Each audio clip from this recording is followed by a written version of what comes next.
নমস্কার। আমি তোমাদের এখন যে গল্পটা শোনাবো সেটা হলো এবার কাণ্ড কেদারনাথে। কণ্ঠে বৈশাখী থেকে আমি বলছি বৈশাখী।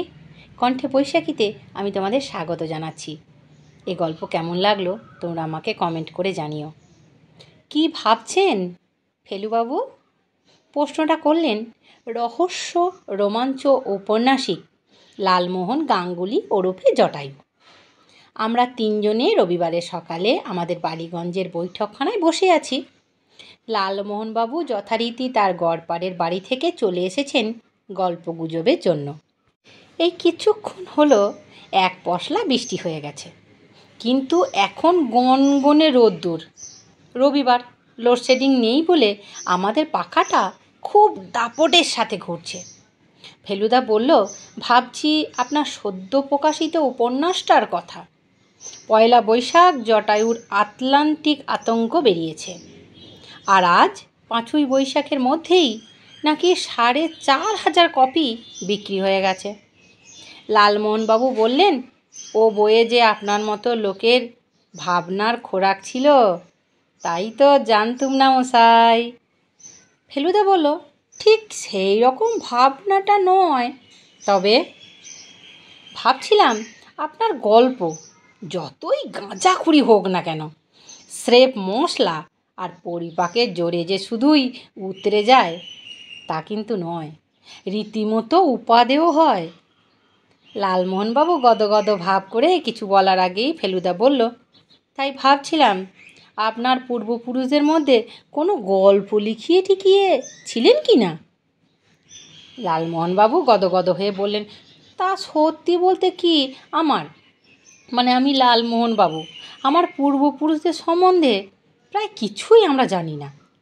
উনি বিয়ে করেছিলেন এবং তার বাপ মা আগেই মারা গেছেন সেটা আমি জানি, আমি আমার পূর্বপুরুষের কথা বলছি, কিন্তু তার বেশি উনি কিছু বলেননি, আর আমরাও কিচ্ছু জিজ্ঞাসা করিনি।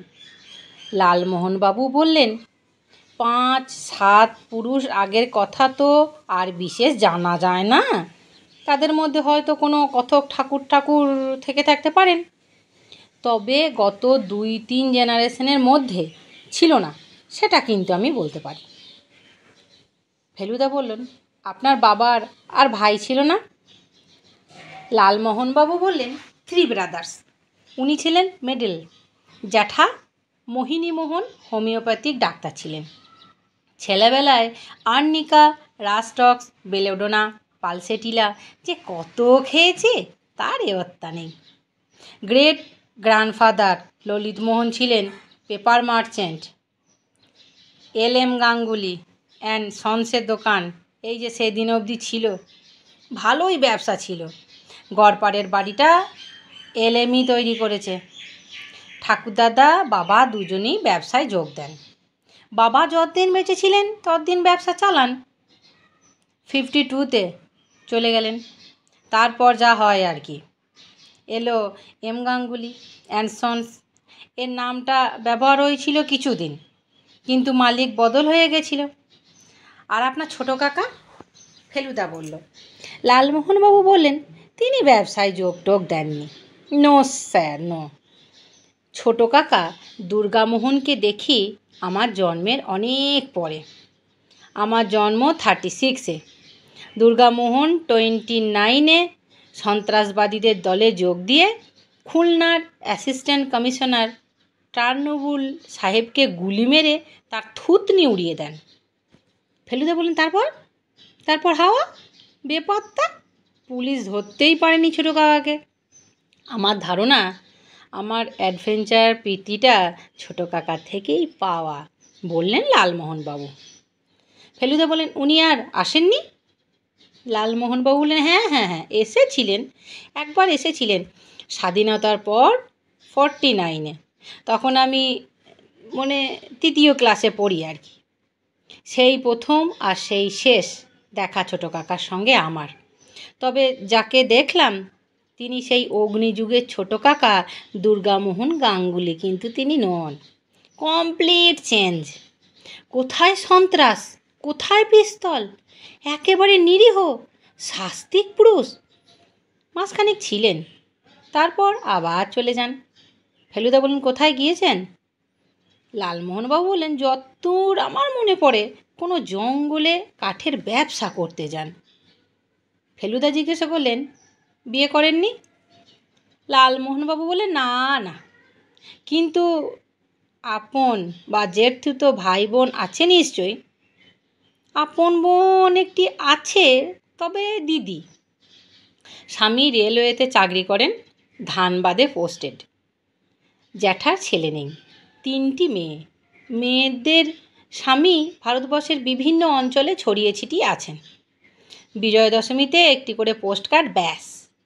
আসলে রক্তের সম্পর্কটা কিছুই নয় ফেলুবাবু। এই যে আপনার আর তোপসের সঙ্গে আমার যে তার সঙ্গে কি ব্লাড রিলেশনের কোনো?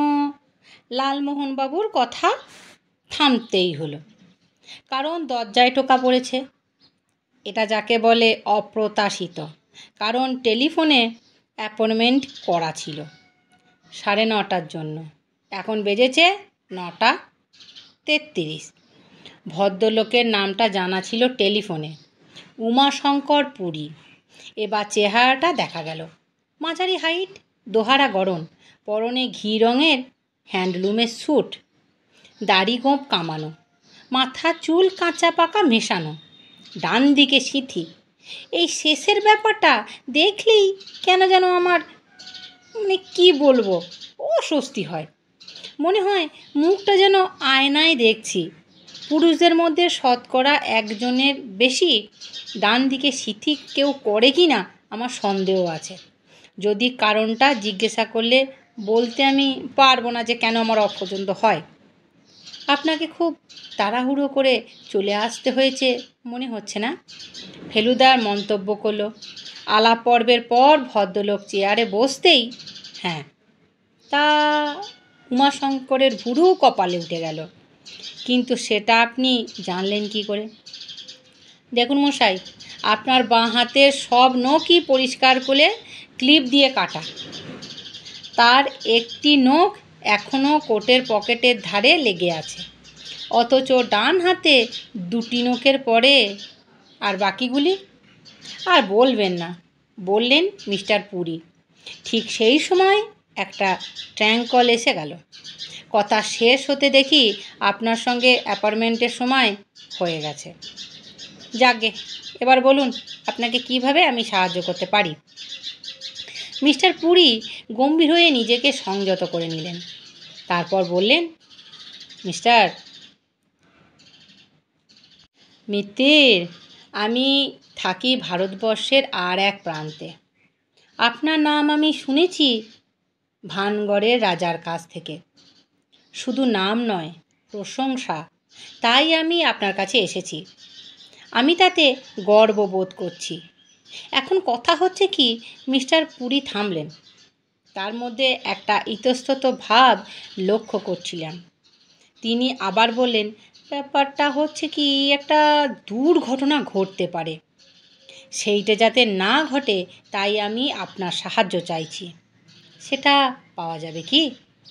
ফেলুদা বলল, আপনি কি দুর্ঘটনা বা কি ঘটনার কথা বলছেন সেটা না জানা পর্যন্ত আমি মতামত দিতে পারছি না।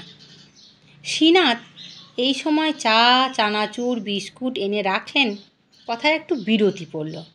তারপর মিস্টার পুরী একটা বিস্কুট তুলে নিয়ে বললেন, আপনি রূপনগর স্টেটের নাম শুনেছেন?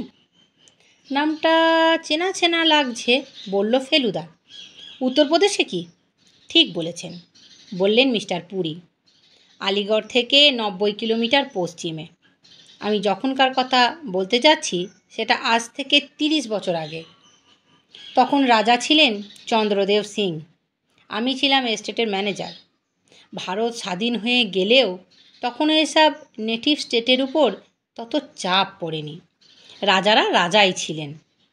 চন্দ্রদেবের বছর 54 এরকম হবে বয়স, কিন্তু তখনও সিংহের মতো তার চেহারা। শিকার করেন, টেনিস খেলেন, পোলো খেলেন, পৌঢত্বের কোনো লক্ষণই তার শরীরে নেই। একটি ব্যারাম তাকে মাঝে মাঝে বিব্রত করত, কিন্তু সেটা যে হঠাৎ এমন আকার ধারণ করবে সেটা কেউ স্বপ্নেও ভাবেনি। হাঁপানি, সে যে কী হাঁপানি সে আমি আপনাকে বলে বোঝাতে পারবো না। একটা জলজ্যান্ত জোয়ান মানুষকে 6 মাসের মধ্যে কঙ্কালে পরিণত হতে এই প্রথম দেখলাম। কোনো ওষুধে কোনো কাজ দিল না। হয়তো 2 দিন দেয়, আবার সেই যাক্কাত তাই। সেই সময় একটা খবর এলো, হরিদ্বারে নাকি এক ভদ্রলোক থাকেন, নাম ভবানী উপাধ্যায়। তিনি নাকি হাঁপানির অব্যর্থ ওষুধ জানেন। বহু রুগী তার ওষুধে সম্পূর্ণ আরোগ্য লাভ করেছে। আমি নিজেই চলে গেলাম হরিদ্বার। ঠিকানা জানি না ভদ্রলোকের, কিন্তু খোঁজ পেতে অসুবিধা আমার হলো না, কারণ ওকে অনেকেই চেনে। সাদাসিধা মানুষ, ছোট একটা বাড়িতে থাকেন। আমাকে যথেষ্ট খাতির করে তার তক্তপোষে বসালেন। তারপর সব শুনে টুনে বললেন, আমি যাব আপনার সঙ্গে, রাজাকে ওষুধ আমি দেব। সারবার হলে 10 দিনের মধ্যেই সেরে যাবে, না হলে সারবে না। সেই 10 দিন আমি ওখানেই থাকব। ওষুধে কাজ না দিলে আমি কোনো পয়সা নেব না।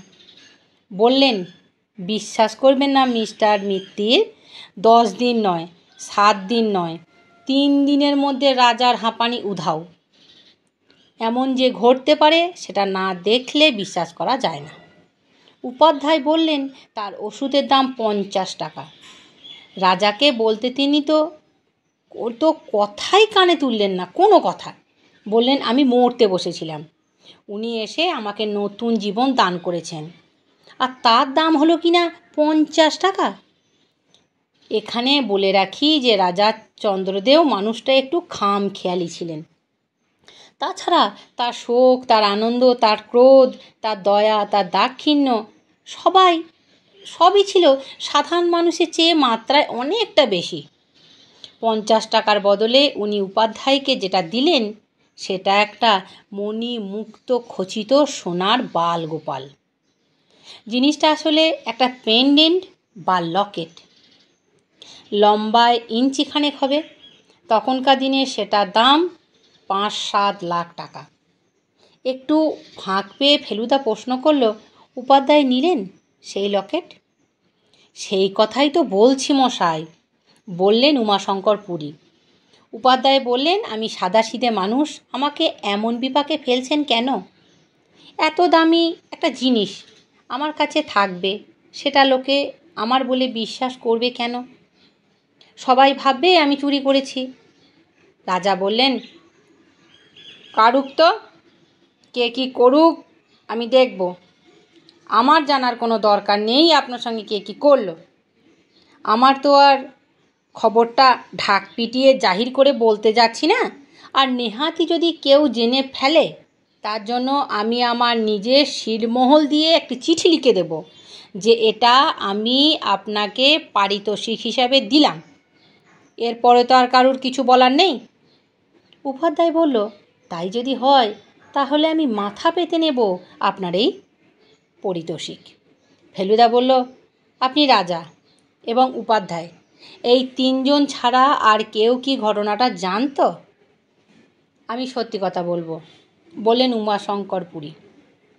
রাজা নিজে যদি খেয়াল বসে কাউকে বলে থাকেন তো সে আমি জানি না।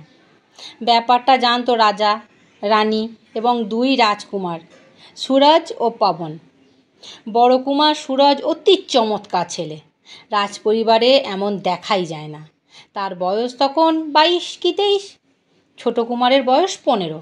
এছাড়া জানতাম আমি, আমার স্ত্রী আর আমার ছেলে দেবীশঙ্কর, তার বয়স তখন 5 কি 6, ব্যাস, আর কেউ না। আর এটাও আপনি খেয়াল করে দেখুন মিস্টার মিত্তির, এ খবর কিন্তু গত 30 বছরে কোনো কাগজে বেরোয়নি। আপনি তো সাংবাদিক, আপনি জানেন তার গন্ধ পেলে কি সাংবাদিক ছেড়ে দিত? সে কথা ঠিক, বলল ফেলুদা। ব্যাপারটা গোপনীয়তা রক্ষিত হয়েছে বলে কোনো সন্দেহ কি নেই? যাই হোক, এবার আমি এগিয়ে আসছি বর্তমানের দিকে। রাজা চন্দ্রদেব সিং বেঁচে ছিলেন আর বছর 12। তারপর সূর্যদেব রাজা হলেন, মানে বড় ছেলে। রাজা মানে তখন তো আর রাজা কথাটা ব্যবহার করা চলে না, বলতে পারেন উনি হলেন কর্তা, আপনি তখন ম্যানেজার। আগে হ্যাঁ, এবং আমি প্রাণপণে চেষ্টা করছি যাতে ব্যবসা ইত্যাদির সাহায্য রূপনারায়ণগড়ের ভবিষ্যৎকে আরও মজবুত করা যায়। কিন্তু মুশকিল হচ্ছে কি, সুরজদের এসব দিকে কোনো উৎসাহই নেই। তার নেশা হচ্ছে বই। সে দিনের মধ্যে 16 ঘন্টা তার লাইব্রেরিতেই পড়ে থাকে। সেখানে আমার একার চেষ্টাতে আমি আর কি করতে পারি? ফলে আর্থিক দিক দিয়ে স্টেটের অবস্থা ক্রমেই খারাপ হয়ে আসতে থাকলো, বুঝলেন? আপনার নিজের ছেলেও তো ততদিনে বড় হয়েছে। হ্যাঁ, দেবীকে অবশ্য আমি আগেই আলিগড়ে স্কুলে পাঠিয়ে দিয়েছি। সে আর রূপনারায়ণগড়ে ফেরেনি, দিল্লি গিয়ে নিজেই ব্যবসা শুরু করেছে। আচ্ছা, আপনার কি ওই একটাই ছেলে? আগে হ্যাঁ। যাই হোক, আমার নিজের অনেকবার মনে হয়েছে যে ম্যানেজারি ছেড়ে দিয়ে আমি নিজের দেশে মোরাদাবাদে গিয়ে একটা কিছু করি, কিন্তু মায়া কাটাতে পারছিলাম না। মিস্টার পুরী এবার পকেট থেকে একটা চুরুট বার করে ধরিয়ে নিয়ে বললেন, এবার আমি আসল ঘটনায় আসছি। আপনার ধৈর্যচ্যুতি হয়ে থাকলে আমায় মাফ করবেন। 7 দিন আগে, অর্থাৎ 29 এপ্রিল শনিবার, রূপনারায়ণগড়ের ছোটো কুমার পবনদেব সিং হঠাৎ আমার কাছে এসে হাজির হন। তার প্রথম কথাই হলো আমার বাবার হাঁপানি যিনি ছাড়িয়েছিলেন তার নাম ও তার হরিদ্বারের ঠিকানাটা আমার চাই। স্বভাবতই আমি প্রথমেই জিজ্ঞাসা করলাম, কারুর কোনো অসুখ করেছে কি? পবনদেব বললেন, না তা নয়, সেটা আমি টেলিভিশনে একটা ছবি করতে চাই, তার জন্য ওই ভদ্রলোককে দরকার। পবন যে ক্যামেরা নিয়ে ঘাঁটাঘাঁটি করে সেটা আমি জানতাম, কিন্তু সে যে টেলিভিশন নিয়ে মেতে উঠেছে সে খবরটা আমি জানতাম না। আমি বললাম, তুমি কি তোমার ছবিতে সেই ভদ্রলোককে দেখাতে চাও? সে বললেন, অবশ্যই, শুধু তাই নয়, বাবা তাকে যে লকেটটা দিয়েছিলেন সেটাও দেখাবো। একটা অসুখ সারিয়ে এরকম বকশিস আর কেউ কোথাও পেয়েছে বলে আমার তো মনে হয় না। তখন আমার পবনকে বলতেই হলো যে উপাধ্যায় তার এই পারিতোষিকের ব্যাপারটা একেবারেই প্রচার করতে চাননি। পবন বলল, 30 বছর আগে একটা লোক যে কথা বলেছে আজও যে সে কথা একই কথা বলবে এমন কোনো কথা তো নেই। সমস্ত পৃথিবীর কাছে নানা রকম তথ্য পরিবেশন করা টেলিভিশনের একটা কাজ মাত্র, প্রধান কাজ বলতে পারেন। আপনি আমাকে নাম ঠিকানাটা দিন, ওকে রাজি করবার ভার আমার। কি আর করি, বাধ্য হয়ে উপাধ্যায়ের নাম ঠিকানা দিয়ে দিলাম। সে ধন্যবাদ দিয়ে চলে গেল। উপাধ্যায়ের বয়স এখন আন্দাজ কত হবে? ফেলুদা জিজ্ঞাসা করল। তা 70-72 তো হবেই। রূপনারায়ণগড়ে যখন এসেছিল তখন তার যৌবন পেরিয়ে গেছে। ফেলুদা উমাশঙ্করের দিকে কিছুক্ষণ তীক্ষ্ণ দৃষ্টিতে চেয়ে থেকে বলল, আপনি কি শুধু এই ব্যাপারটাই গোপনীয়তা রক্ষা হবে বলেই কি চিন্তিত হয়েছেন? মিস্টার পুরী মাথা নাড়লেন। না মিস্টার মিত্তির, আপনি ঠিকই আন্দাজ করেছেন, শুধু তাই নয়, তাহলে আমি আপনার কাছে আসতাম না। আমার ভয় হচ্ছে ওই লকেটটা নিয়ে। পবনের নতুন শখ হয়েছে টেলিভিশনে ছবি তোলার। আপনি নিশ্চয়ই জানেন যে কাজটা খরচ সাপেক্ষ। পবনের নিজের কোনো অর্থ সংগ্রহের রাস্তা আছে কি না জানি না, কিন্তু এটা জানি যে এই লোকটি লকেটের সমস্ত অর্থ সমস্যা দূর করে দিতে পারে ওই একটি লকেট। কিন্তু এই লকেটটি হাত করতে হলে তো তাকে অসৎ উপায় অবলম্বন করতে হতে পারে। তা তো বটেই। পবনদেব ছেলে কেমন? ফেলুদা জিজ্ঞাসা করলেন। সে বাপের কিছু দোষ গুণ দুটোই পেয়েছে। পবনের মধ্যেও একটা বেপরোয়া দিক আছে। ভালো খেলোয়াড়, ভালো ছবি তোলে, আবার জুয়ার নেশাও আছে। অথচ তার দরাজ মনের পরিচয় কিন্তু আমরা পেয়েছি। ওকে চেনা ভারী শক্ত, যেমন ছিল ওর বাপ। তাহলে আপনি আমার কাছে কি চাইছেন? আমি চাইছি আপনি দেখুন যাতে এই সৎ উপায়টি মানে অসৎ উপায়টি অবলম্বন করা না হয়। আপনি এত তোতলাচ্ছেন কেন? পবনকেও কি হরিদ্বার যাচ্ছে পবনদেব? আগে হ্যাঁ, তবে তার যেতে একটু দেরি হবে, অন্তত 5-7 দিন। কারণ এখন উনি প্যালেসের ছবি তুলছেন। আমাদেরও যেতে গেলে সময় লাগবে, কারণ তার আগে তো ট্রেন বুকিং পাওয়া যাবে না। তা তো বটেই। কিন্তু ধরুন যদি আমি কেসটা নিই, আমি আপনাদের ছোট কুমারকে চিনব কী করে? এ ব্যবস্থাও আমি করে এনেছি। দিল্লির একটি সাপ্তাহিক কাগজে কুমারের এই রঙিন ছবিটা বেরিয়েছিল গত সপ্তাহে। একটা বিলিয়ার্ডস চ্যাম্পিয়নশিপে জিতেছেন। এটা আপনি রাখুন। আর আপনাকে আগাম কিছু আমি 1000 টাকা অ্যাডভান্স নিই, বলল ফেলুদা। কেস সফল না হলেও সেটা কিন্তু আপনি ফেরত দিন না, কারণ সফল না হওয়ার অনেকটা সময় গোয়েন্দার অক্ষমতার উপর নির্ভর করে না। সফল হলে আমি আরও 1000 টাকা নিই। বেশ, আপনাকে এখন কিছু বলতে হবে না। আমি পার্ক হোটেলে আছি। আপনি কি স্থির করেন বিকেল 4টে নাগাদ ফোন করে জানিয়ে দেবেন। হ্যাঁ হলে আমি নিজে এসে আপনাকে আগাম টাকা দিয়ে যাব। ফেলুদা কেসটা নেবে, সেটা আমি আগে থেকেই জানতাম। আজকাল আমার মক্কেলের কথাবার্তা হংকং থেকে কেনা একটা মাইক্রো ক্যাসেট রেকর্ডারে তুলে রাখি। মিস্টার পুরীর বেলাতেও অনুমতি নিয়েই আমরা তাই করেছিলাম। ফেলুদা দুপুরে সেই কথাবার্তা প্লেব্যাক করে খুব মন দিয়ে শুনে বলল, কেসটা নেবার সপক্ষে দুটি যুক্তি রয়েছে। একটা হলো এর অভিনবত্ব, আর 2 হলো গোয়েন্দাগিরির প্রথম যুগে দেখা হরিদ্বার আর ঋষিকেশটা আর একবার দেখার লোভ। বাদশাহী আংটির ক্লাইম্যাক্সটা যে হরিদ্বারেই শুরু হয়েছিল, সেটা আমিও কোনো দিন ভুলব না। পার্ক হোটেলে টেলিফোন করে কেসটা নিচ্ছে বলে ফেলুদা মিস্টার পুরীকে জানিয়ে দিলেন। আর মিস্টার পুরীও আধ ঘন্টার মধ্যে এসে আগাম টাকা দিয়ে গেছিলেন। প্রায় সঙ্গে সঙ্গেই পুষ্কল ট্রাভেলসকে ফোন করে ফেলুদা ডুন এক্সপ্রেসে আমাদের বুকিংয়ের জন্য জানিয়ে দিলেন। হঠাৎ 2 দিন পরে একটা অদ্ভুত ব্যাপার। রূপনারায়ণগড় থেকে মিস্টার পুরীর একটা টেলিগ্রাম এসে হাজির। Request drop case, letter follows. Drop case? এ তো তাজ্জব ব্যাপার। এমন তো আমাদের অভিজ্ঞতায় কখনো হয়নি। মিস্টার পুরীর চিঠিও এসে গেল 2-3 দিনের পরে। মোদ্দা কথা হচ্ছে ছোট কুমার মত পাল্টেছে। সে হরিদ্বার ঋষিকেশ গিয়ে ছবি তুলবে, তাতে উপাধ্যায় থাকবেন, কিন্তু তাতে শুধু দেখানো হবে তিনি কিভাবে নিজের তৈরি ওষুধ দিয়ে স্থানীয় লোকেদের চিকিৎসা করেন। রূপনারায়ণগড়ে রাজার চিকিৎসাও যে উপাধ্যায় করেছিলেন সেটা ছবিতে বলা হবে, কিন্তু মহামূল্য পারিতোষিকের কথাটা বলা হবে না।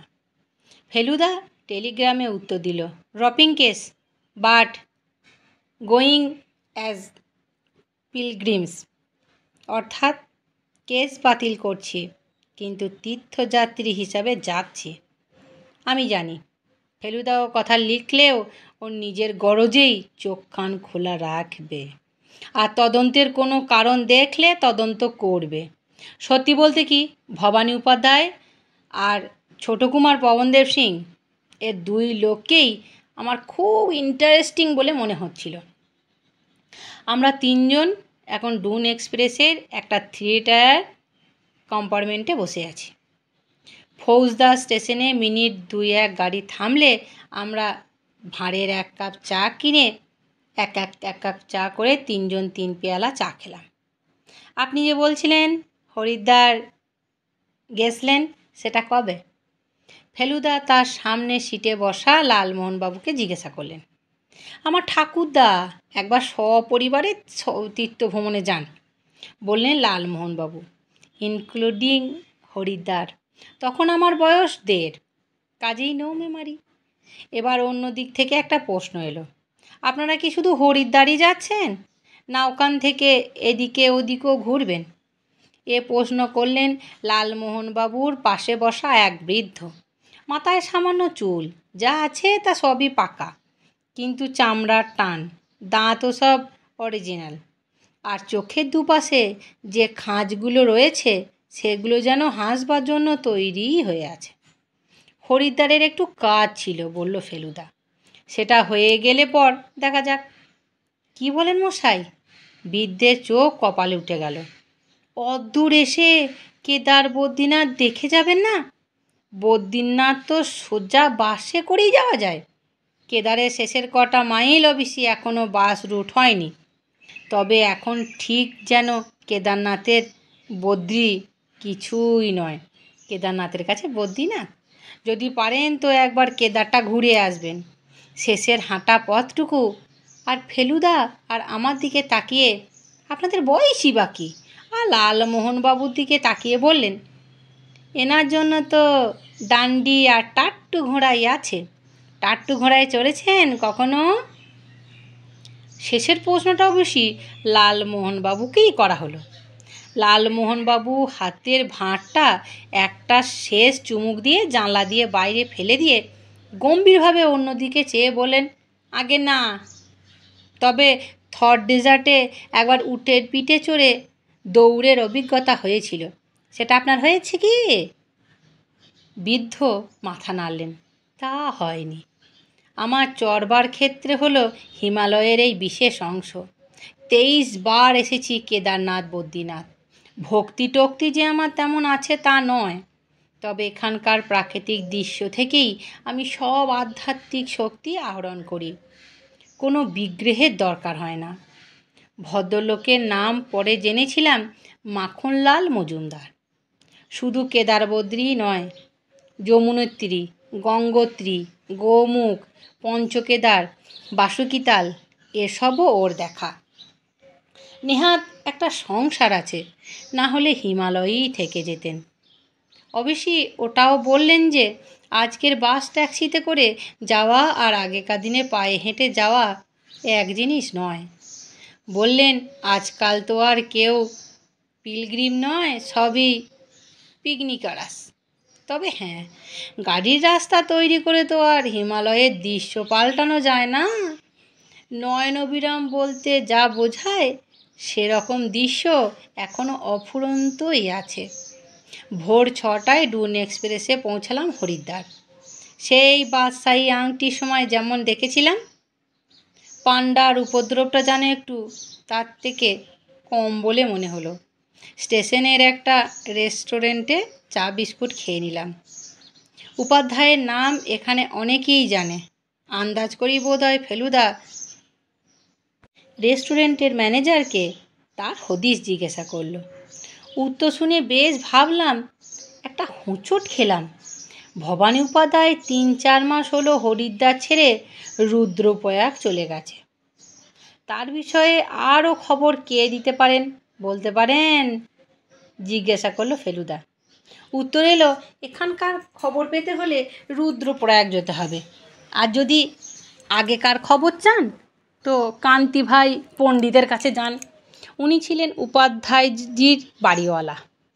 তিনি সব খবর জানেন। তিনিও কি লক্ষণ মহলাতেই থাকেন? হ্যাঁ হ্যাঁ, পাশাপাশি বাড়িতে থাকেন ওরা। সবাই ওনাকে চেনেন। ওখানেই জিজ্ঞাসা করলেই বলে দেবে।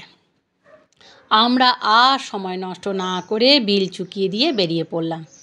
কান্তি ভাই পণ্ডিতের বয়স 60-65, বেটে খাটো, চোখার চাকা ফর্সা চেহারা, খোঁচা খোঁচা গোঁফ, কপালে চন্দনের ফোঁটা আর চোখে বাইফোকাল চশমা। আমরা ভবানী উপাধ্যায়ের খোঁজকচি জেনে উনি রীতিমতো অবাক হয়ে বললেন, কী ব্যাপার বলুন তো? আর একজন তোর খোঁজ করে গেলেন এই 3-4 দিন আগে। তার চেহারা মনে আছে আপনার? হ্যাঁ, তা আছে বই কি। দেখুন তো এই চেহারার সঙ্গে মিল আছে কি না। পকেট থেকে ছোটো কুমার পবনদের ছবি বার করে দেখালেন। হ্যাঁ হ্যাঁ, এই তো সেই লোক। বললেন, কান্তি ভাই পণ্ডিত, আমি রুদ্রপ্রয়াগের ঠিকানা দিয়ে দিলাম তাকে। সেই ঠিকানা অবশ্য আমারও চাই। বলে ফেলুদা একটা কার্ড বার করে দিল মিস্টার পণ্ডিতের হাতে। কার্ডটা পাওয়া মাত্র মিস্টার পণ্ডিতের হাব ভাব একদম বদলে গেল। এতক্ষণ আমরা দাঁড়িয়ে কথা বলছিলাম। এবার আমাদের সকলকে চেয়ার, মোড়া আর তক্তপোষে ভাগাভাগি করে বসতে দেওয়া হলো। क्या कुछ गड़बड़ हुआ है মিস্টার মিত্তির? যতদূর জানি এখনও হয়নি, বলল ফেলুদা। দেখুন, তবে হবার একটা সম্ভাবনা কিন্তু আছে। এবার আমি আপনাকে একটা প্রশ্ন করতে চাই। মিস্টার পণ্ডিত, আপনি সঠিক উত্তর দিতে পারলে আমার খুব উপকার হবে। I will try my best. Mister উপাধ্যায়ের ব্যক্তিগত সংগ্রহে কি কোনো একটা মূল্যবান জিনিস ছিল? মিস্টার পণ্ডিত একটু হেসে বললেন, এর শব্দটাও আমাকে দ্বিতীয়বার করা হচ্ছে। আমি মিস্টার সিংকে যা বলেছি আপনাকেও তাই বলছি। মিস্টার উপাধ্যায়ের একটা থলি উনি আমার সিন্ধুকে রাখতে দিয়েছিলেন, কিন্তু তাতে কি ছিল সেটা আমি কোনো দিন দেখিনি বা জিজ্ঞাসাও করিনি। সেটা কি উনি রুদ্রপ্রয়াগ নিয়ে গেছেন? Yes sir. And another thing, আপনি ডিটেকটিভ, তাই এ খবর আমি আপনাকে বললাম, আপনার হয়তো কাজে লাগতে পারে। 5-6 মহিনে আগে 2 জন লোক, তখনও মিস্টার উপাধ্যায় ছিলেন এখানে। একজন সিক্কি কি মারোয়ারি হবে। He looked a rich man and another man. 2 জন উপাধ্যায়ের সঙ্গে দেখা করতে এসেছিল। অনেক কথা হচ্ছিল, সেটা আমি বুঝতে পারছিলাম। 1 ঘন্টার উপর ছিল। তারা যাবার পর উপাধ্যায় একটা কথা আমাকে বলে, পণ্ডিতজি, আজ আমি একটি রিপুকে জয় করেছি। মিস্টার সিংহানিয়া আমাকে লোভের মধ্যে ফেলেছিলেন, কিন্তু শেষ পর্যন্ত আমি সে লোভ কাটিয়ে উঠেছি। আমি উপাধ্যায়ের এই সম্পত্তির কথা আর কাউকে বলিনি। দেখুন মিস্টার মিত্তির, ওর যে একটা কিছু লুকোবার জিনিস আছে সেটা অনেকেই জানতো, আর সেই নিয়ে আড়ালে ঠাট্টাও করতো। আমার আবার সন্ধেবেলায় একটু নেশা করার অভ্যাস আছে, হয়তো কখনো কিছু বলে ফেলিয়েছি, কিন্তু উপাধ্যায়জিকে সকলে এখানে এত ভক্তি করতো যে সিন্ধুকে কি আছে সেই নিয়ে কেউ কোনো দিন মাথা ঘামায়নি। এই যে রুদ্রপ্রয়াগে গেলেন তিনি, এর পিছনে কোনো কারণ আছে। আমাকে বলেছিলেন গঙ্গার ঘাটে ওর একজন সাধুর সঙ্গে আলাপ হয়েছে। তার সঙ্গে কথা বলে উপাধ্যায়ের মধ্যে একটা মানসিক চেঞ্জ এসেছে। আমার মনে হয় চেঞ্জটা বেশ সিরিয়াস ছিল। কথাটায় সব কেমন কমিয়ে দিয়েছে। অনেক সময় চুপচাপ বসে থাকতো। ওর ওষুধপত্র কি উনি সঙ্গেই নিয়েছেন? ওষুধ বলতে তো বেশি কিছু ছিল না, কয়েকটা ওই বই আর বয়াম, কিছু শিকড় বাখড়, কিছু মলম আর কিছু বড়ি, এই আর কি। এগুলো সবই উনি নিয়ে গেছেন। তবে আমার নিজের ধারণা উনি কিন্তু ক্রমে পুরোপুরি সন্ন্যাসের দিকে চলে যাবেন। উনি বিয়ে করেননি? না না, সংসারের প্রতি ওর কোনো টান ছিল না। যাবার দিন আমাকে বলে গেলেন, ভোগের রাস্তা, ত্যাগের রাস্তা দুটোই আমার সামনে ছিল, আমি ত্যাগটাই বেছে নিলাম। ভালো কথা, বলল ফেলুদা। আপনি যে বললেন ও রুদ্রপ্রয়াগের ঠিকানা আপনি দিয়ে দিয়েছেন ওই ভদ্রলোকটিকে, আপনি ঠিকানা পেলেন কি করে? কেন, উপাধ্যায় আমাকে পোস্টকার্ডে লিখে সেখান থেকে। সে পোস্টকার্ড আছে? আছে বই কি। মিস্টার পণ্ডিত তার পিছনের একটা তাকে রাখা বাক্সের ভিতরে হাত ঢুকিয়ে একটা পোস্টকার্ড বার করে ফেলুদাকে দিলেন। হিন্দিতে লেখা 8-10 লাইনের চিঠি। সেটা ফেলুদা বারবার পড়ল। কেন? আর পড়ে বিড়বিড় করে 2 বার মোস্ট ইন্টারেস্টিং বলল। কেন সেটা বলতে পারবো না। মিস্টার পণ্ডিত আমাদের একটা ভালো ট্যাক্সির কথা বলে দিলেন। আপাতত রুদ্রপ্রয়াগ, তারপরেই যাওয়া দরকার সেখানেই যাব। গাড়োয়ালি ড্রাইভারের নাম যোগীন্দ্ররাম। লোকটিকে দেখে আমাদের ভালো লাগলো। আমরা বললাম 12টা নাগাদ খেয়ে দিয়ে রওনা দেব ঋষিকেশ থেকে। ঋষিকেশ এখান থেকে মাইল 15 হবে। হরিদ্বারে কিছুই দেখবার নেই। গঙ্গার ঘাটটা পর্যন্ত আগেরবার যা দেখেছিলাম তেমন আর নেই। বিশ্রী দেখতে সব নতুন বাড়ি উঠেছে, আর তাদের দেওয়ালে জোড়া জোড়া বিজ্ঞাপন। ঋষিকেশে হওয়া দরকার, কারণ আমাদের রুদ্রপ্রয়াগে থাকার বন্দোবস্ত করতে হবে। ইচ্ছে করলে ধর্মশালায় থাকা যায়। এখানে প্রায় সব শহরই বহুদিনের পুরনো নাম করা কমলি ধর্মশালা রয়েছে। কিন্তু ফেলুদা জানে যে রূপনারায়ণগড়ের ছোট কুমার ওইসব ধর্মশালায় থাকবেন না। আমরা ঋষিকেশে গিয়ে গড়ওয়াল মণ্ডল বিকাশ নিগমের স্টেট হাউসে একটা ডাবল রুম পেয়ে গেলাম। ওরা বলল যে 3 জন লোক হলে বাড়িটা বাড়তি একটা খাটিয়া পেতে দেবে। 12টা নাগাদ খেয়ে আমরা রওনা দিলাম রুদ্রপ্রয়াগ। কয়েক মাইল যাওয়ার পর ডাইনে পড়ল লক্ষ্মণ ঝুলা। ওখানেও দুদিকে বিশ্রী বিশ্রী নতুন বাড়ি আর হোটেল হয়ে জায়গাটা মজাই নষ্ট করে দিয়েছে। তাও বাদশাহী আংটির শেষ পর্বের ঘটনা মনে হলো গাটা বেশ ছমছম ছমছম করে। ঘটনাগুলো একের পর এক মনে পড়লে রুদ্রপ্রয়াগ জরুরি 2টো কারণে আসা। এক হলো জিম কাবরেট, দ্য ম্যান ইটিং লেপার্স, আর রুদ্রপ্রয়াগ যে পড়েছে সে কোনো দিনও ভুলতে পারবে না কি আশ্চর্য ধৈর্য, অধ্যাবসায় আর সাহসের সঙ্গে কাবরেট মেরেছিলেন এই মানুষ খেগোকে আজ থেকে 50 বছর আগে। আমাদের ড্রাইভার যোগিন্দর বলল সে ছেলেবেলায় তার বাবা ঠাকুরদার কাছে শুনেছে এই বাঘ মারার গল্প। করবেট যেমন ভালোবাসত এই গাড়োয়ালিদের, গাড়োয়ালিরাও ঠিক তেমনি ভক্তি করত করবেটকে।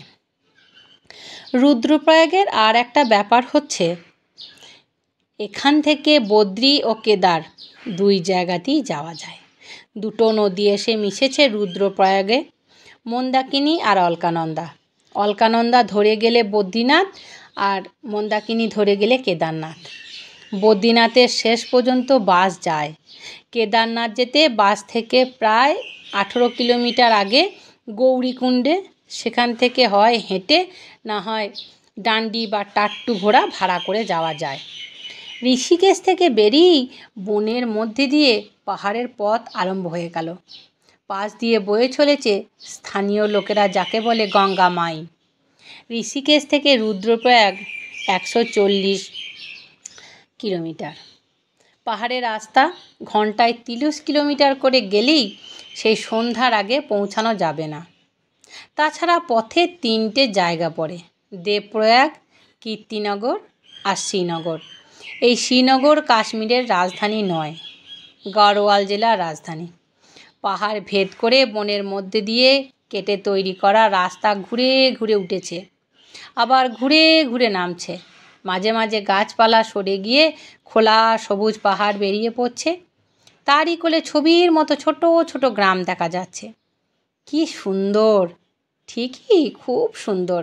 কিন্তু আমার মন কেবলই বলছে ভবানী উপাধ্যায়ের কাছে একটা মহামূল্য লকেট রয়েছে। একজন সন্ন্যাসীর কাছে এমন একটা জিনিস থাকবে আর তাই নিয়ে কোনো গোলমাল হবে না, এটা যেন ভাবাই যায় না। তাছাড়াও মিস্টার পুরীর একবার ফেলুদাকে কাজের ভার দিয়ে তারপরই টেলিগ্রাম করে বারণ করার কেমন একটা যেন গণ্ডগোল লাগছে।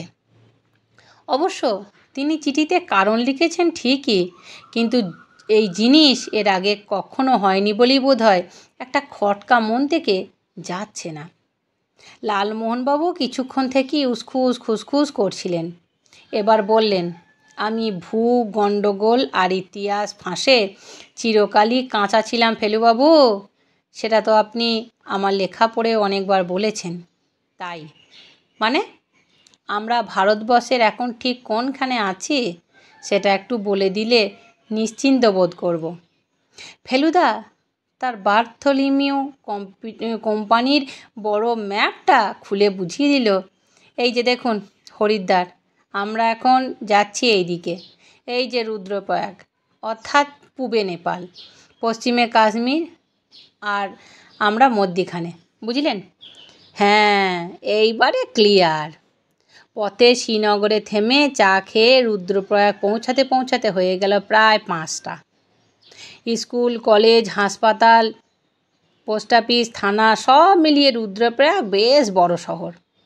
কাবরের যেখানে লেপারটা মেরেছিল সেখানে অনেক দিন পর্যন্ত নাকি সাইনবোর্ড ছিল, কিন্তু যোগিন্দর বলল সেটা নাকি কয়েক বছর হলো ভেঙে গেছে। আমরা সোজা চলে গেলাম গড়ওয়াল নিগম রেস্ট হাউসে। শহরের একটু বাইরে সুন্দর নিরিবিলি জায়গা তৈরি রেস্ট হাউসে গিয়ে যে খাবারটা খেলাম, তারপরে একটা খবর পেলাম। খবরটা প্রথমেই শুনলাম, সেটা হলো কেদারনাথের রাস্তায় এক জায়গায় ধস নামতে নাকি বাস চলাচল বেশ কয়েকদিন বন্ধ ছিল। আজই আবার নতুন করে শুরু হয়েছে। এতে যে আমাদের একটা বড় রকম সুবিধা হয়েছে সেটা পরে বুঝলাম। ম্যানেজার মিস্টার গিরিধারী ফেলুদাকে না চিনলেও আমাদের খুব খাতির করলেন। উনি নাকি হিন্দি অনুবাদে বহু বাংলা উপন্যাস পড়ে খুব বাঙালি ভক্ত হয়ে পড়েছেন। ওর ফেভারিট অর্থাৎ হচ্ছেন বিমল মিত্র আর শঙ্কর। মিস্টার গিরিধারী ছাড়াও আর একজন ভদ্রলোক ছিলেন রেস্ট হাউসে। তিনি কেদারনাথের বন্ধ পথ আটকে পড়ে গিয়েছিলেন। যেহেতু কেদারনাথের পথ বন্ধ হয়ে গিয়েছিল তাই আটকে পড়েছিলেন। উনি কিন্তু ফেলুদাকে দেখে চিনে ফেললেন। বললেন, আমি একজন সাংবাদিক, আমি আপনার অনেক কেসের খবর জানি মশাই। 79-এ এলাহাবাদে সুতক্কর মার্ডার কেসে আপনার ছবি বেরিয়েছিল নর্দার্ন ইন্ডিয়া পত্রিকায়। সেই থেকেই আমি আপনাকে চিনেছি। আমার নাম Krishnakanta Bhargav. I am very proud to meet you sir. ভদ্রলোকের বছর 40 বয়স, চাপ দাড়ি, মাঝারি গড়ন। মিস্টার গিরিধারী স্বভাবতই ফেলুদার পরিচয় পেয়ে ভারী উত্তেজিত হয়ে পড়লেন। There is no trouble here I hope. Trouble সর্বত্রই হতে পারে মিস্টার গিরিধারী, তবে আমরা এসেছি একটা অন্য ব্যাপারে। আপনাদের এখানে ভবানী উপাধ্যায় নামে একজন ভদ্রলোক। উপাধ্যায় তো এখানে নেই, বলে উঠলেন সাংবাদিক মিস্টার ভার্গব। আমি তো ওকে নিয়েই একটা স্টোরি করব বলে এখানে এসেছি। হরিদ্বারে গিয়ে শুনলাম উনি রুদ্রপ্রয়াগ গেছেন। এখন ওখানে এসে শুনছি তিনি খুব সম্ভবত কেদারনাথে এসেছেন। আমি তাই সকাল সকাল কেদারে যাচ্ছি ওর খোঁজে। He is a most interesting character mister Mitter. আমি অবশ্য ওর অসুখ সারানোর কথা শুনেছি, বলল ফেলুদা। তারপর লালমোহনবাবুর দিকে তাকিয়ে চাপা গলায় বলল, আমার এই বন্ধুটির মাঝে মাঝে একটা মস্তিষ্কে ব্যারামের মতো হয়। ভুল বকেন, সামান্য ভায়োলেন্সও প্রকাশ পায়। তাই একবার ওকে দেখাবো ভাবছিলাম। কলকাতায় অ্যালোপ্যাথি হোমিওপ্যাথি কোনো কাজ হয়নি। লালমোহনবাবু প্রথমে কেমন থতমত খেয়ে তারপর ফেলুদার কথা সত্যি প্রমাণ করার জন্য একটা হিংস্র ভাব আনার চেষ্টা করলেন, যেটা আমাদের একটা নেপালি মুখোশ আছে না, সেটার মতো দেখালো। তাহলে আপনাদের এই কেদার বদ্রি যাওয়া ছাড়া গতি নেই, বললেন মিস্টার ভার্গব। আমি বদ্রি গিয়ে ওকে পাইনি। অবশ্য উনি নাকি সন্ন্যাস হয়ে গেছেন, তাই নামও হয়তো বদলে নিয়েছেন।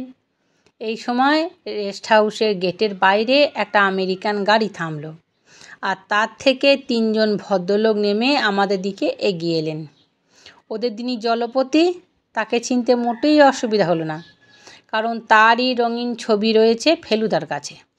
উনি হলেন রূপনারায়ণগড়ের ছোট কুমার, বিলিয়ার্ড চ্যাম্পিয়ন পবনদেব সিং। অন্য 2 জন নির্ঘাতের চামচা। আমরা 5 জন এতক্ষণ বাংলোর সামনে বারান্দায় বসে চা খাচ্ছিলাম।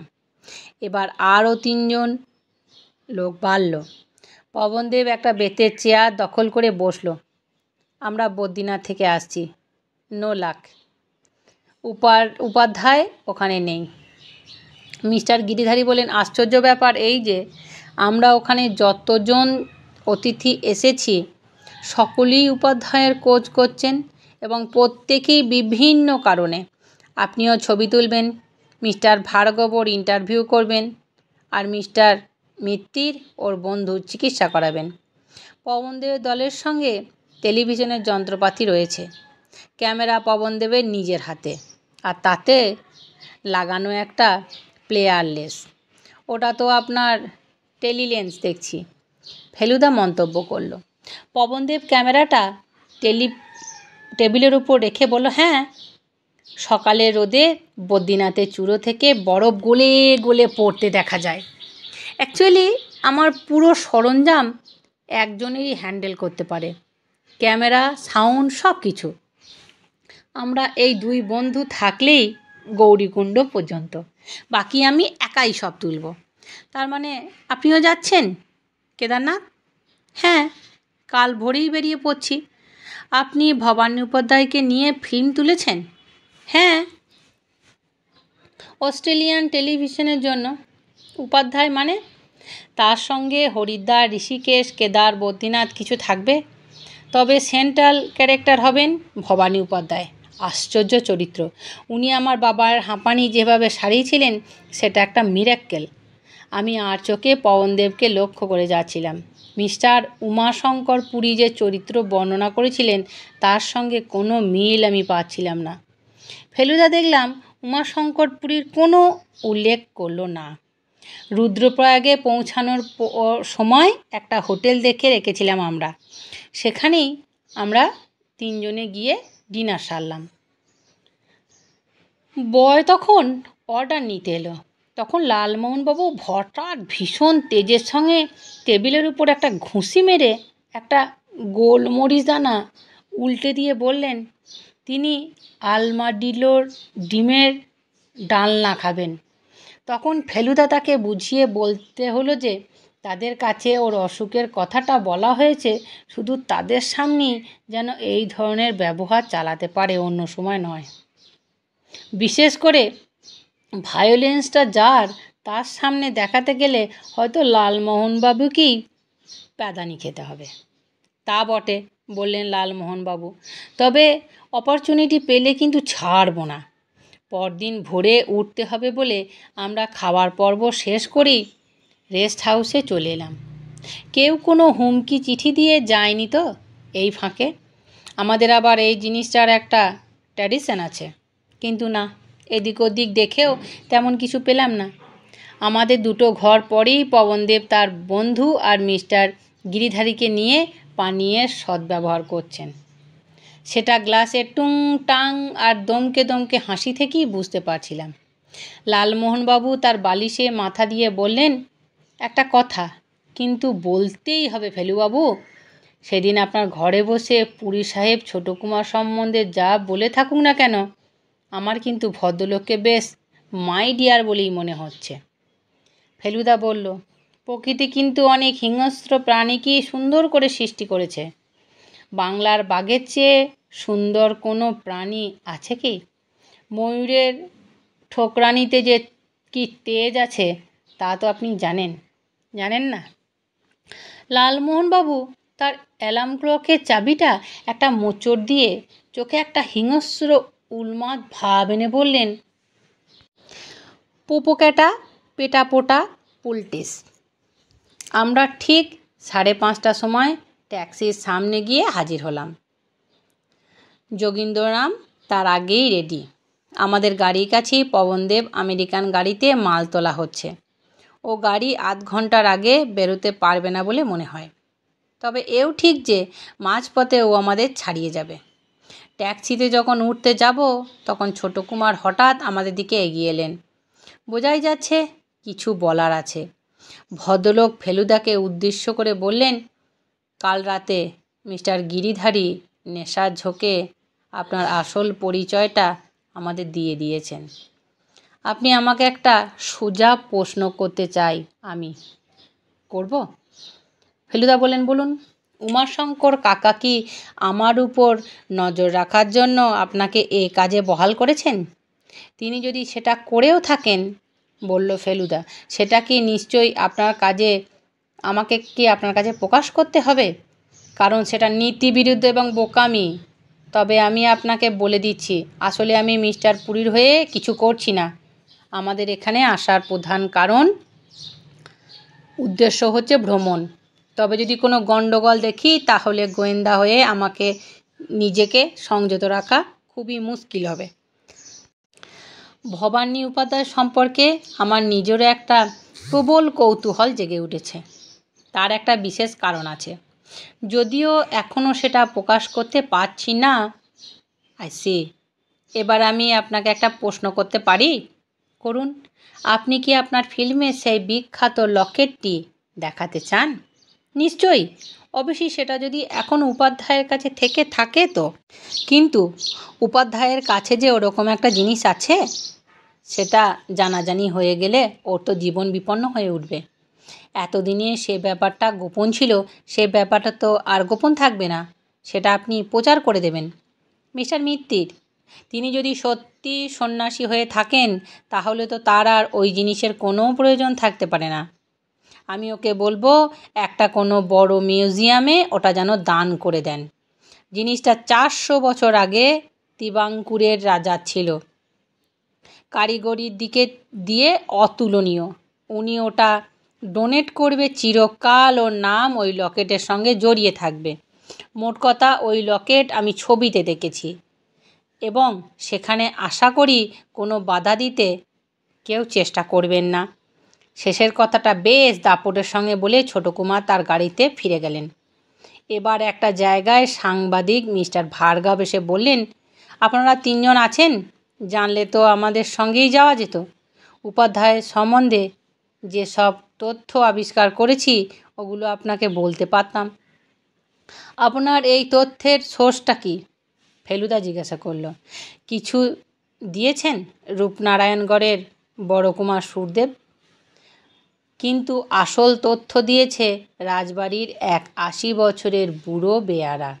আপনি কি জানেন যে রূপনারায়ণগড়ের রাজা চন্দ্রদেব সিংয়ের হাঁপানি উপাধ্যায় সারিয়ে দিয়েছেন? তাই বুঝি? তার জন্য রাজা তাকে একটা ইনাম দিয়েছেন, one of his most precious ornaments. এ খবর এতদিন ওদের ফ্যামিলির বাইরে কেউ জানতো না। আপনি ভাবতে পারেন খবরের কাগজে কাছে এই ঘটনা কি দামি। আপনি তো তাহলে রাজা হবেন মিস্টার ভার্গব। আমি আপনাকে বলছি মিস্টার মিত্তির, এই লকেট উপাধ্যায়ের কাছে বেশি দিন থাকবে না। আপনি কি ছোট কুমারের কথায় বিশ্বাস করেন যে ও শুধু টিভি ছবি তুলতে এসেছে? আমি বলছি আপনাকে, এখানে নিশ্চয়ই আপনার নিজের পেশায় আশ্রয় নিতে হবে। তার জন্য আমি সদা প্রস্তুত, বলল ফেলুদা। মিস্টার ভার্গব চলে গেলেন। লোকটা তো ঘোরেল আছে মশাই, বললেন লালমোহনবাবু। সাংবাদিক মাত্রই ঘোরেল, বলল ফেলুদা। গোয়েন্দাগিরিতে ওরাও কম যায় না। রাজবাড়ির পুরনো বেয়ারাকে জেরা করায় ও খুব বুদ্ধির পরিচয় দিয়েছে। চাকররা অনেক সময় এমন খবর রাখে যা মনিবেরা জানতেই পারে না। কিন্তু তা কি? আমি জিজ্ঞাসা করলাম। আমি বুঝতে পারছিলাম ফেলুদার মনটা খচখচ করছে। তাও যে কেন লোকটাকে দেখে অস্বস্তি লাগছে তা কিন্তু বুঝতে পারছি না। আমাদের গাড়ি রুদ্রপ্রয়াগ থেকে রওনা হয়ে অলকনন্দার পাশ দিয়ে কিছু দূরে গিয়ে হঠাৎ একটা ট্যানেলে ঢুকে পড়ল। সেই ট্যানেল থেকে যখন আবার আলোয় বেরোলো তখন নদী পাল্টে গিয়ে হয়ে গেছে মন্দাকিনী। এটাই এখন চলবে আমাদের সঙ্গে কেদারনাথ পর্যন্ত। কেদার থেকেই নাকি মন্দাকিনীর উৎস। ফেলুদা ভুকুটির থেকে বুঝতে পারছিলাম কোনো একটা কারণে ও খুব বিরক্ত লাগছে। ভুরু দুটো নালে এমন খুঁচকাতো না। এবারে ওর কথায় সেটা বুঝতে পারলাম। আমার সমস্ত রাগডাগ গিয়ে পড়েছে ওই গিরিধারী লোকটার উপরে। ও যে এত ইরেসপন্সিবল তা ভাবতে পারছি না। ছোট কুমার এখন যে কথাগুলো বললেন সেগুলো অবশ্যই ওর পক্ষে স্বাভাবিক। তবে আশ্চর্য লাগছে যে মিস্টার পুরীর সঙ্গে ওর আর দ্বিতীয়বার কোনো কথাই হয়নি। সেক্ষেত্রে মিস্টার পুরীর চিঠি, টেলিগ্রাম দুটোই রহস্যজনক হয়ে উঠছে। অবশ্যই সবই নির্ভর করছে কে সত্যি বলছে আর কে মিথ্যা বলছে তার উপর। মোট কথা, কেস ড্রপ করলেও এখানে আসার সিদ্ধান্ত যে ড্রপ করিনি সেটা খুব ভাগ্যের কথা। গৌরীকুণ্ডু রুদ্রপ্রয়াগ থেকে 80 কিলোমিটার হলেও এত চড়াই উতরাই আর এত ঘোর প্যাঁচের রাস্তা যেতে বেশ সময় লাগে। পথে 3টে শহর পড়ে। 30 কিলোমিটারের মাথায় আগস্ত্যমুনি, হাইট আন্দাজ 900 মিটার। সেখান থেকে 9 কিলোমিটার দিয়ে গুপ্তকাশী, যদিও হাইট এইটুকুর মধ্যেই বেড়ে গেছে ডাবল। গুপ্তকাশী থেকে সোনপ্রয়াগ, যেখানে সোনগঙ্গা মন্দাকিনীর সঙ্গে এসে মিশেছে। এই সোনপ্রয়াগ থেকে 8 কিলোমিটার দূরে হলো গৌরীকুণ্ড, যদিও সেখানে গিয়ে হাইট হচ্ছে 2000 কিলোমিটার। আমাদের গরম জামা যাতে প্রয়োজন হলে সহজেই বার করে নেওয়া যায় তার জন্য ব্যবস্থা আমরা করেই নিয়েছি। বড় স্যুটকেস জাতীয় মাল আমাদের সঙ্গে যা ছিল তা সবই গাড়োয়ালার নিগম রেস্ট হাউসে লকারে রেখে দিয়ে এসেছি। ফেরার সময় আবার নিয়ে যাব। লালমোহনবাবুর টাকের জন্য উনি এর মধ্যেই টুপি পরে নিয়েছেন। যদিও আমাদের বাঙালি মাঙ্কি ক্যাপ নয়, রাজস্থান থেকে কেনা কান ঢাকা পশমের লাইলিন দেওয়া স্মার্ট চামড়ার টুপি। অগস্ত্যমুনি পৌঁছে গাড়ি থামিয়ে যখন আমরা গরম জামা পরছি তখন আমাদের পাশ দিয়ে বেরিয়ে গেল পবনদেবের আমেরিকান ট্যুরার। ছোট কুমার জানলা দিয়ে হাত নাড়তে নাড়তে চলে গেলেন। ফেলুদা দেখলেন আমরা শীতের সঙ্গে লড়াই করার জন্য তৈরি হয়ে আবার রওনা দিলাম। বাঁয়ে মন্দাকিনী একবার আমাদের পাশে চলে আসছে, আবার পরক্ষণেই নেমে যাচ্ছে সেই খাদের একেবারে নিচে। নদীর শব্দ ছাপিয়ে শোনা যাচ্ছে লালমোহনবাবু সুর করে বলা, ওরে তোরা কি জানিস কেউ জলে কেন এত ওঠে ঢেউ। আমার দৃঢ় বিশ্বাস উনি কবিতাটির কেবলমাত্র ওই দুটি লাইনই জানেন। শেষে ফেলুদা থাকতে না পেরে লাইন যোগ করতে শুরু করে দিল। ওরে তোরা কেউ জানিস কেউ কেন বা গেলে ডাকে ফেউ।